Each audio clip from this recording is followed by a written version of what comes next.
રાપર તાલુકામાં 79માં સ્વતંત્ર દિવસની ઉજવણી કચ્છ સહિત અનેક વિસ્તાર અને ગુજરાત રાજ્યભરમાં ઉજવણી કરવામાં આવી રહી છે। ત્યારે દેશની આઝાદીના 79 વર્ષ પૂર્ણ થયા છે। આજે 15 ઓગસ્ટની ઉજવણી કરવામાં આવી છે।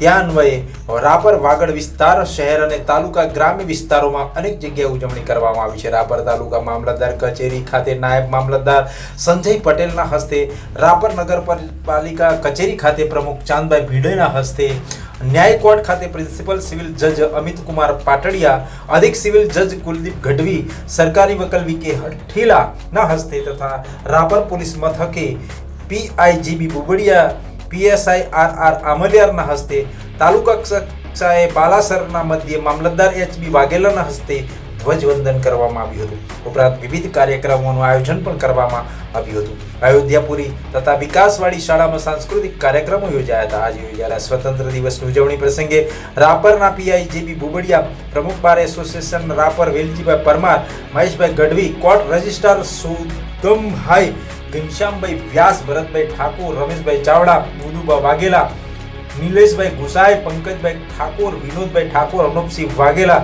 અનેક લોકો આ કાર્યક્રમમાં જોડાયા હતા અને ઉપસ્થિત રહ્યા હતા। તેમજ અનેક સંખ્યામાં બાળકો, મહિલાઓ, બહેનો, કાર્યકરો, અધિકારીઓ સહિતનાઓ ઉપસ્થિત રહ્યા હતા। રાપર તાલુકા પંચાયત સબજેલ તથા વિવિધ સરકારી કચેરીઓ ખાતે પણ ધ્વજવંદન કાર્યક્રમ યોજાયો હતો। રાપર ઉપરાંત સમગ્ર તાલુકામાં સ્વતંત્ર દિવસની ઉજવણી કરવામાં આવી હતી। આમાં સમગ્ર કચ્છ જિલ્લામાં વિવિધ વિસ્તારોમાં 79માં સ્વાતંત્ર્ય પર્વની ભવ્ય રીતે ઉજવણી કરવામાં આવી હતી। આપણા કાર્યક્રમની શરૂઆત થશે, તો જે મિત્રો હજી આવી રહ્યા છે એ તાત્કાલિક ગોઠવાઈ જાય, જે પાછળ ઊભા છે એ પણ સાથે જોડાય।